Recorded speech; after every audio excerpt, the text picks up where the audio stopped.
es, como les decía, es un gran placer, ¿verdad?, estar aquí. Este mes hemos estado hablando una serie que se llama Resiliente, ¿verdad? Y este ha sido un concepto que quizás es nuevo para muchos y lo hemos estado aprendiendo y cómo poder aplicarlo nosotros en nuestra vida diaria, ¿verdad?, en nuestras situaciones, en los momentos en los que estemos. Y pues vimos muchas cosas, aprendimos sobre el potencial resiliente, ¿verdad? También aquellas cosas que podemos nosotros venir y decir, hey, voy a creerle, voy a disfrutar a Dios, ¿verdad? No solamente en el desenlace, sino que en el proceso, ¿verdad? Y eso ha sido muy bueno, ¿verdad?, ver y estar aplicando estos conceptos.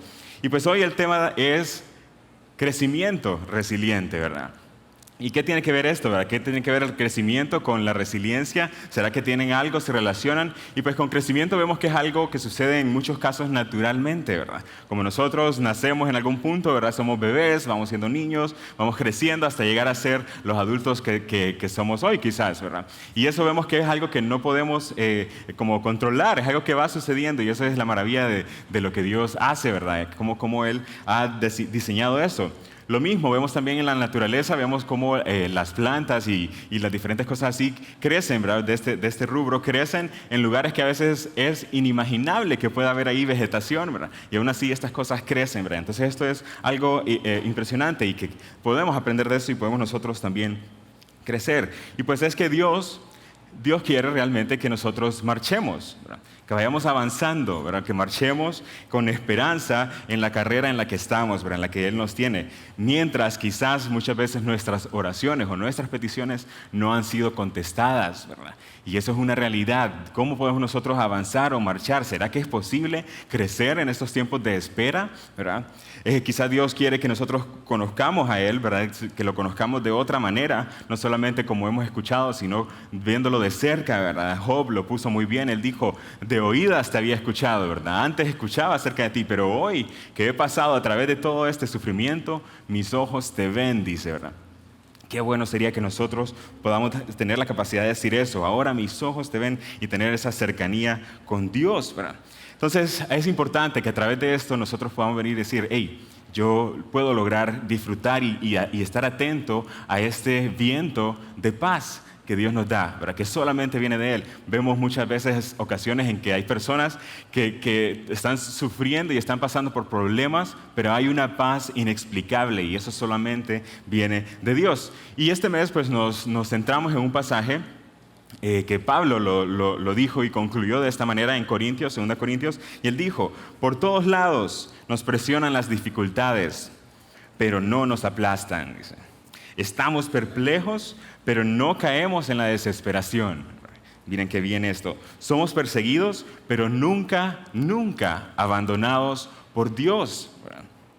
Somos derribados, pero no destruidos. Así que podemos estar aquí atravesando cosas y si tenemos a Dios de nuestro lado, realmente que podemos decir esto que también que se aplique en nuestra vida, ¿verdad? Vienen las presiones, momentos de que nos alejan y quieren hacernos caer y derribarnos y destruirnos, pero nos mantenemos en pie como Dios así lo quiere, ¿verdad?, con la fuerza que Él nos da. Entonces, hablando de resiliencia, tal vez hay varios conceptos, algunos que hemos visto, capacidad de superar circunstancias traumáticas, ¿verdad?, la virtud de recuperarse en una adversidad, y también vemos que resiliencia viene del latín resilio, que significa rebotar o resurgir, ¿verdad? ¿Cuántos alguna vez agarraron una pelota de básquetbol o fútbol y la metieron en el agua y generaba una presión de regreso, ¿verdad? Ese es ese rebotar, ese resurgir que causa el aire dentro del agua, ¿verdad?, en este contenedor. Entonces, vemos que la resiliencia la podemos aplicar en nuestra vida y en la Biblia vemos muchos ejemplos de cosas que podemos decir, hey, más allá de solamente resistir o soportar, podemos volver a estar al estado mejor o al estado normal, ¿verdad?, en el estado que Dios nos diseñó. Entonces, nosotros lo hemos definido como la capacidad dada por Dios de seguir adelante. Y me gusta mucho esta definición y nos podemos agarrar y nos podemos basar en esto y decir, ok, alguien resiliente es alguien que ha aprendido a encontrar esa capacidad dada por Dios de seguir adelante a pesar de lo que sea, ¿verdad? Entonces hoy veremos y les quiero compartir tres elementos del crecimiento resiliente, ¿verdad? Que esos conceptos que hablamos ahorita, crecer, ¿verdad?, avanzar, seguir adelante y la resiliencia. esa capacidad que Dios nos da. Entonces, quizás es un proceso, ¿verdad? No todos los casos son iguales, no siempre van a haber cosas que va a suceder de la misma forma a una persona y a otra, pero sí vemos que hay principios que Dios nos ha dado y vemos aquí este proceso que les quiero compartir. Entonces, en primer lugar, podría ser el punto número 1, preparación, ¿verdad? Entonces, la preparación nos permite a nosotros decir, hey, yo voy a proyectar algo, voy a decir, quiero llegar hacia esa meta o hacia ese lugar y voy a prepararme, ¿verdad? Voy a decir cuál es el plan que yo tengo que trazar, voy a ver cuáles son las herramientas que yo necesito y de esa manera lo voy a lograr, ¿verdad? Pero muchas veces decimos, hey, pero ya estoy en medio, ¿verdad? Ya estoy en medio de la situación, no me preparé antes quizás, ¿verdad? Y por eso estoy ahí. Pero aún así, en medio de esa situación, hoy podemos decir, bueno, a partir de acá me voy a preparar y voy a plantear una visión. ¿Qué pasaría si te dijera, hey, o si alguien te dijera, al final de tu historia vas a ganar?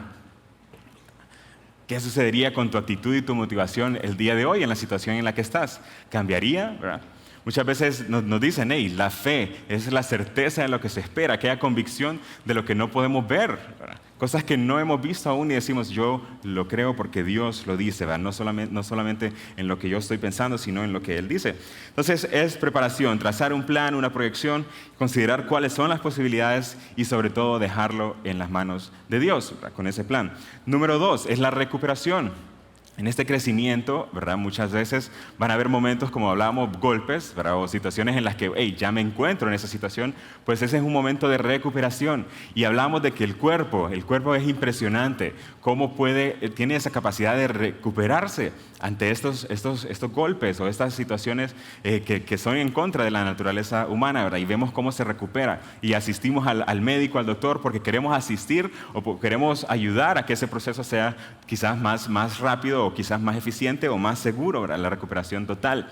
Entonces, pero el cuerpo Dios lo ha diseñado de una manera impresionante en la que suceden cosas y nosotros nos recuperamos al estado original. Entonces, a menudo también puede suceder que nos encontramos con algo que se llaman contratiempos, ¿verdad? Trazamos un plan, dijimos voy a ir hacia ese lugar, voy a avanzar, voy a dar pasos, pero llegan los contratiempos. Son esas situaciones que se nos salen de las manos, no era algo que nosotros planificábamos. Pero si nosotros estamos conscientes de que pueden haber contratiempos, eso nos da una ventaja grande, porque nos pone en una situación que podemos saber cómo manejarlos, ¿verdad? Muchas veces creemos que los contratiempos son igual a decir, hey, no, iba bien todo, pero sucedió este contratiempo, agarro mis maletas y me regreso a mi casa, ¿verdad? Me rindo con este plan. Pero no, todo lo contrario. Cuando tenés un contratiempo, quiere decir que podés empezar a reconstruir, ¿verdad? Y decidir, cuando yo sé que digo, ok, me voy a imaginar, voy a plantear todos los posibles contratiempos, los más lógicos quizás, y voy a decir qué voy a hacer en caso de que suceda uno de estos. Y eso te va a preparar. Entonces, esto es parte de la recuperación. Y número 3, la transformación. Y este es el proceso más bonito porque es el proceso que Dios está haciendo. Recordemos eso, Dios es el que está haciendo crecer algo nuevo en nosotros, ¿verdad? Y aquí es importante que no nos acomodemos, ¿verdad? Porque podemos decir, hey, ya está transformando la cosa, el panorama está siendo mejor, y decimos, bueno, me voy a acomodar, ¿verdad? Y eso es un problema porque cuando estamos cómodos, nos llenamos de orgullo, decimos todo está bien, todo va marchando bien, y el peligro es decir, yo ya no necesito de Dios, ¿verdad? Entonces la gente cómoda no necesita de Dios.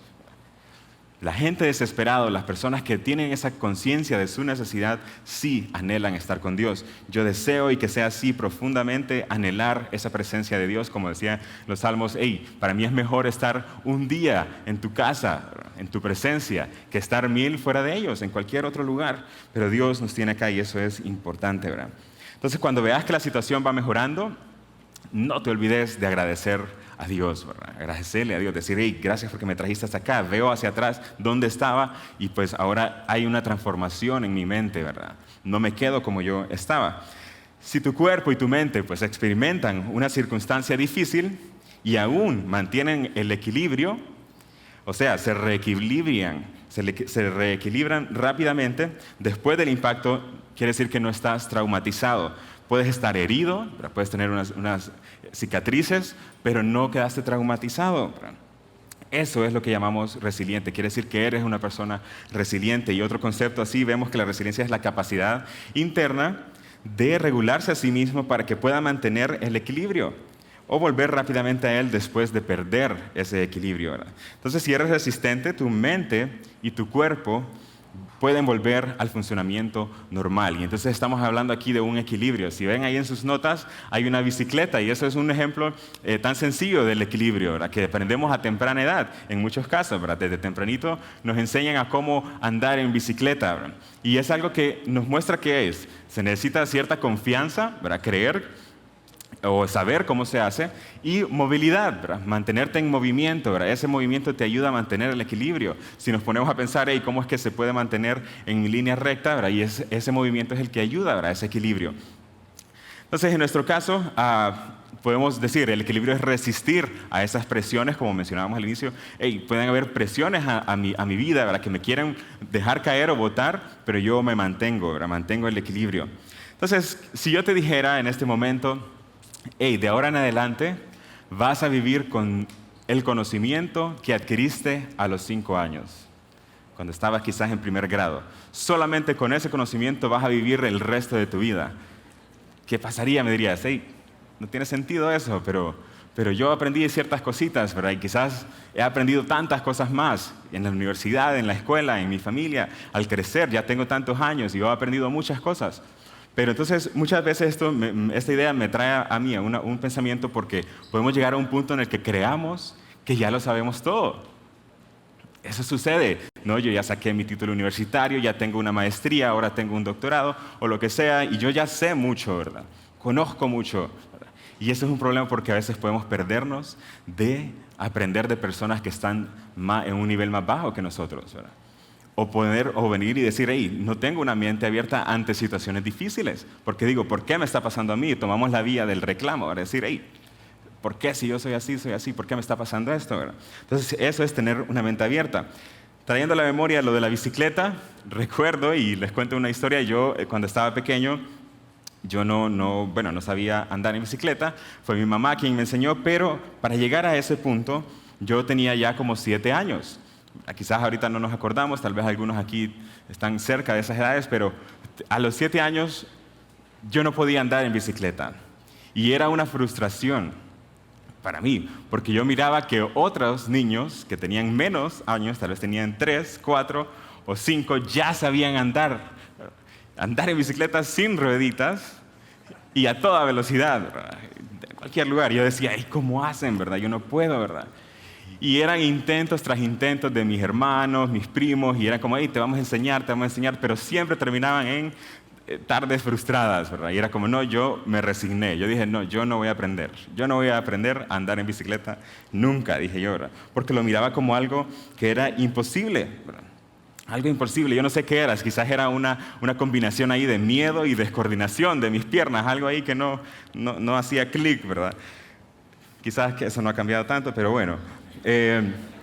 Fue gracias al tremendo esfuerzo de mi mamá, que una vez andábamos en un viaje, ¿verdad? De familia, fue uno de los viajes que uno recuerda así, ¿verdad?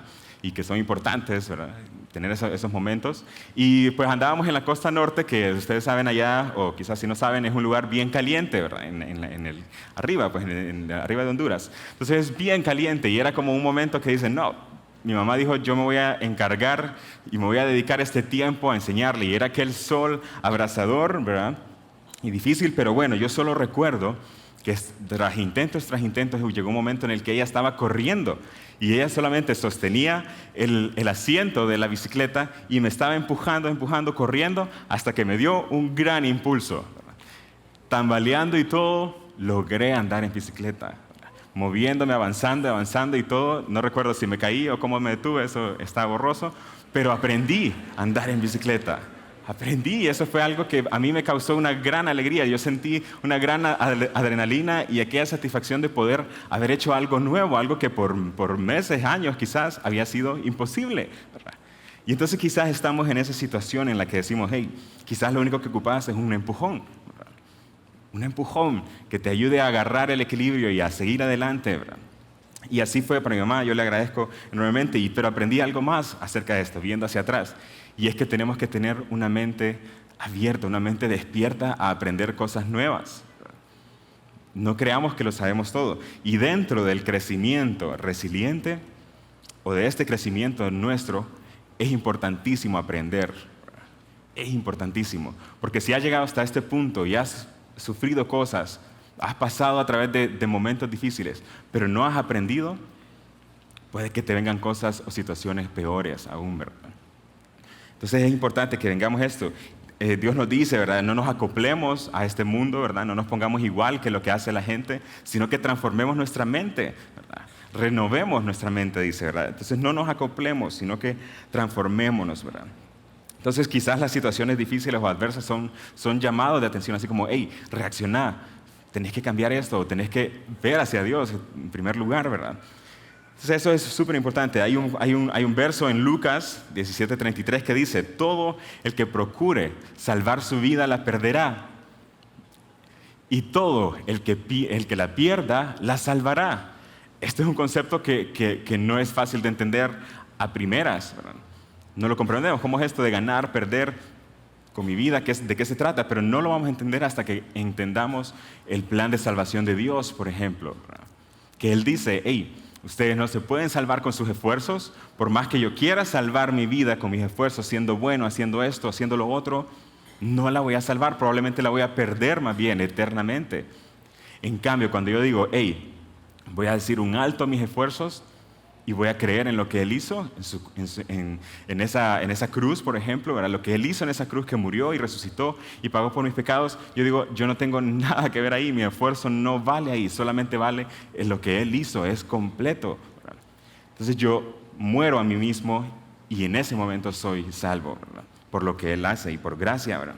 Entonces debemos aprender esto, que hey, dejamos un poco de lado nuestros esfuerzos quizás humanos y decimos, traigamos los esfuerzos de Dios. Todos nos enfrentamos a una serie de grandes oportunidades disfrazadas brillantemente como situaciones imposibles. Me encantó esta frase, ¿verdad?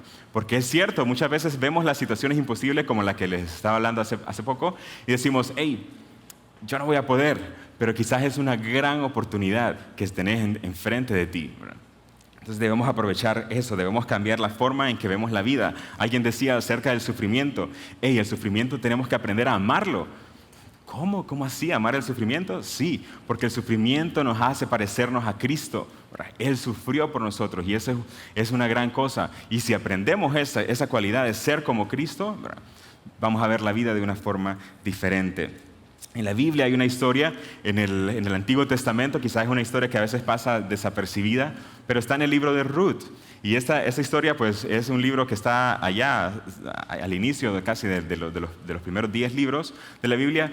Y esta era una historia que se data cuando no habían reyes todavía en el pueblo de Israel. Y entonces leemos en el primer verso que dice, en los días de los jueces, en que los jueces gobernaran en Israel, hubo mucha hambre en la tierra y un hombre de Belén de Judá emigró a los campos de Moab. Entonces vemos una situación difícil. Hay hambre en la ciudad, hay escasez, hay dificultad. Y vemos un hombre que tiene su familia, tiene papá, mamá y los 2 hijos, ¿verdad? Una familia bonita quizás, ¿verdad? Una familia que hay un gran matrimonio y 2 hijos que van creciendo bien, pero sucede que está esa situación difícil. Y dice, ¿verdad? Vamos a leer más adelante en el siguiente verso, lo que dice, ese hombre se llamaba Elimelec y su mujer Noemí. Sus hijos se llamaban Mahlón y Kelión y habían nacido en Éfrata de Belén, de Judá. Y cuando llegaron a los campos de Moab, se quedaron a vivir allí, ¿verdad? Entonces vemos esa situación y nos dicen, Belén nos suena porque sí, es la ciudad donde nació Jesucristo, ¿verdad? Más años después, ¿verdad? Esa pequeña ciudad, ahí estamos, es el contexto de esto. Entonces dicen, hey, dice este hombre, Elimelec, ¿verdad? Yo veo que esta situación es difícil, ¿verdad? Tal vez nos encontramos en eso, decimos, las oportunidades son pocas, ningunas quizás, ¿verdad? O en este momento, en este tiempo, es muy difícil vivir en este lugar, ¿verdad? O en la situación en la que estoy, en el trabajo en el que estoy, en las cosas donde estemos. Y dice, no, para mi familia yo creo que es mejor ir a ese lugar. Allá parece que hay campos donde no hay hambre, donde probablemente hay frutos, ¿verdad? Así que vamos a ir allá porque se ve mejor, ¿verdad? Y nos quedamos con esa idea. Y entonces, ¿qué sucede? un pequeño detalle aquí, dice campos de Moab. ¿Y qué sucede con Moab? Era un pueblo que era idólatra. Y tiempo atrás había habido mucho conflicto porque el pueblo de Dios, que eran los israelitas, se habían mezclado y habían dejado que muchas de estas prácticas idólatras entraran en sus familias, ¿verdad? Se casaban con las mujeres de ese lugar y las mujeres los atraían a decir, hey, vamos a adorar otros dioses, ¿verdad? Entonces imagínense, pero aún así él dijo, hey, no, yo voy a ir ahí porque ahí parece que hay un lugar más próspero. Entonces es algo que nos hace pensar, cada decisión que nosotros tomamos puede afectarnos para bien o para mal. ¿Y qué fue lo que sucedió? Tristemente murió Elimelec al llegar ahí, no al llegar, pero estando ahí, y quedó viuda Noemí. Sucede que pasan otros 10 años y sus 2 hijos se casan con mujeres moabitas, ¿verdad?, de ese lugar. Imagínense, algo que quizás Dios había dicho que no hicieran en tiempo atrás, ¿verdad? Pero ellos lo hicieron y se casaron ahí. Pasan los 10 años y mueren también los 2 muchachos, ¿verdad? Quedan viudas las 2 mujeres, ¿verdad? Pero recordemos, pasan esos 10 años. Entonces, aquí vemos un punto importante. Nosotros podemos luchar en nuestras fuerzas o luchar en las fuerzas de Dios, ¿verdad? Y aquí quizás vemos un hombre que decidió luchar en sus fuerzas y decir, hey, me voy a mover, pero vemos el resultado, que hubo un resultado pues, de esa decisión. Muerte, ¿verdad? Ellos quedaron 3 mujeres viudas y vemos en una descripción que se le hace a Noemí, dice que quedó desamparada, sin marido y sin hijos, ¿verdad? Qué difícil, ¿verdad? Les resumo la historia. Sucede que Noemí escucha que en Belén Jehová había llegado a darles pan.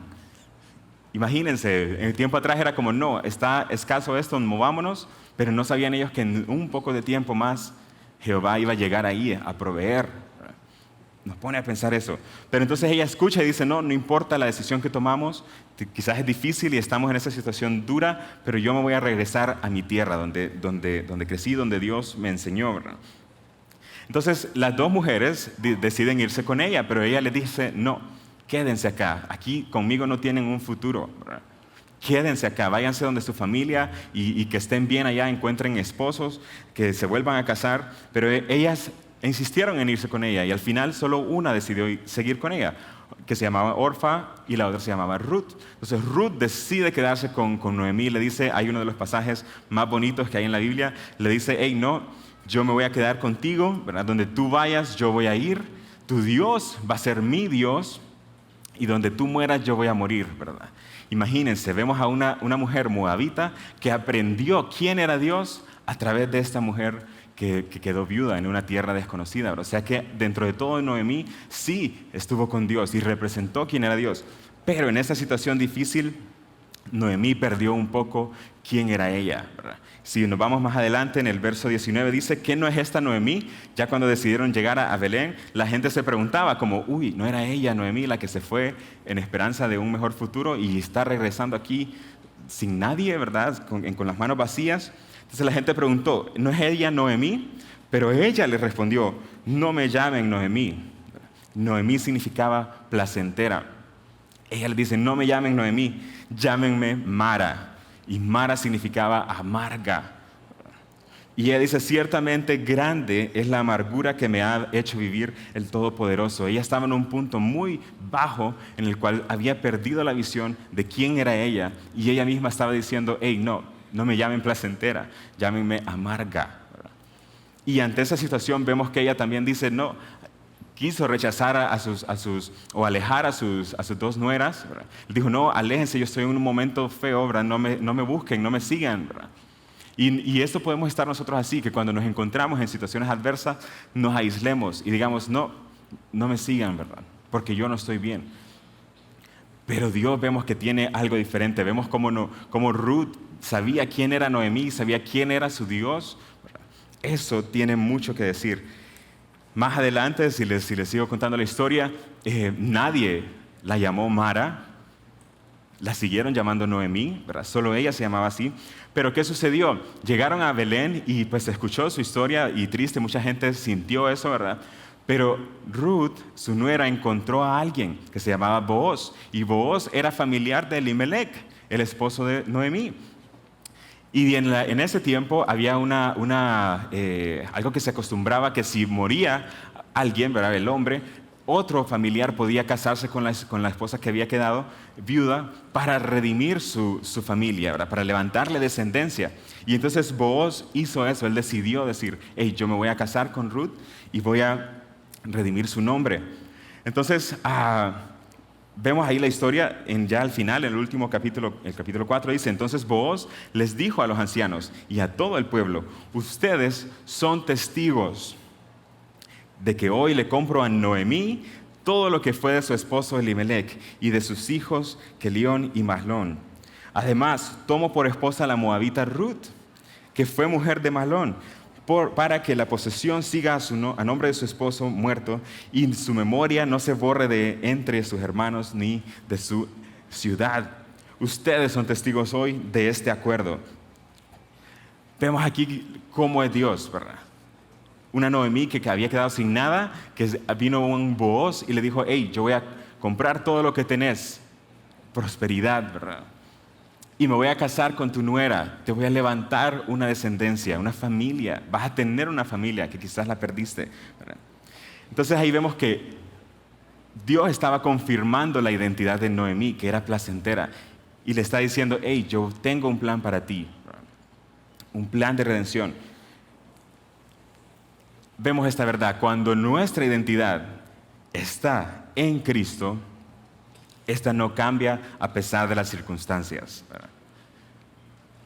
No cambian, las circunstancias pueden ser duras y adversas y difíciles, pero cuando nosotros estamos conscientes de quién es Cristo y que nuestra identidad está en Él, pueden venir las situaciones que sean, ¿verdad? Y Él nos va a ver como Noemí, placenteros, ¿verdad?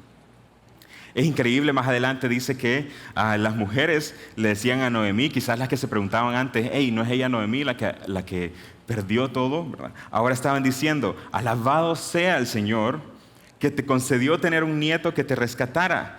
Su nombre será celebrado entre los israelitas. Ese niño te infundirá nuevos ánimos y te brindará apoyo en tu vejez.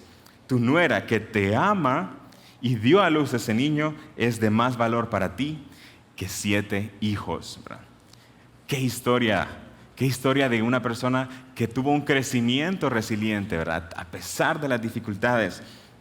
Y así quiere Dios reescribir nuestras historias, ¿verdad?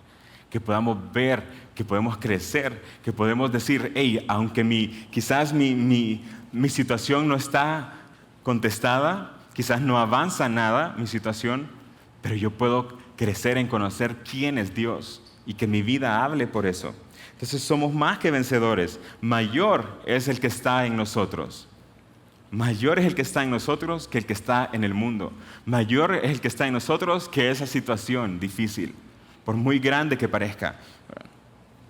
Entonces es importante que nos demos cuenta de esto, que podemos nosotros crecer en medio de una adversidad, en medio de una diversidad. Y quizás digamos, hey, sí, mi situación no creció, ¿verdad? Más bien parece que voy perdiendo más cosas, pero creciste en conocer más al Creador, en conocer más a quién es Dios. Entonces un recordatorio, para concluir, un recordatorio resiliente. Y le digamos así porque es un recordatorio que todos los que somos hijos de Dios debemos tener presente. Un recordatorio resiliente es simple y sencillamente que Dios es fiel. Dios es fiel. Dios es fiel. Y quiero que lo digamos juntos. Dios es fiel. Dios es fiel. Amén. Señor, gracias. Gracias porque eres fiel con nosotros. Gracias porque no depende de lo que hagamos o no hagamos, Señor. Depende simplemente de tu amor, Padre. Gracias, Padre, porque en tu historia enviaste a Jesucristo para redimirnos a nosotros del pecado, de la muerte, de estas situaciones adversas. Y hoy podemos decir que tenemos vida porque tú eres fiel, Señor. Y que no dejemos de creer esto, Señor, que ante cualquier situación tú estás con nosotros. Tú estás con nosotros y eres fiel, Señor. Gracias, Padre. Te amamos y te adoramos. En nombre de Jesús. Amén.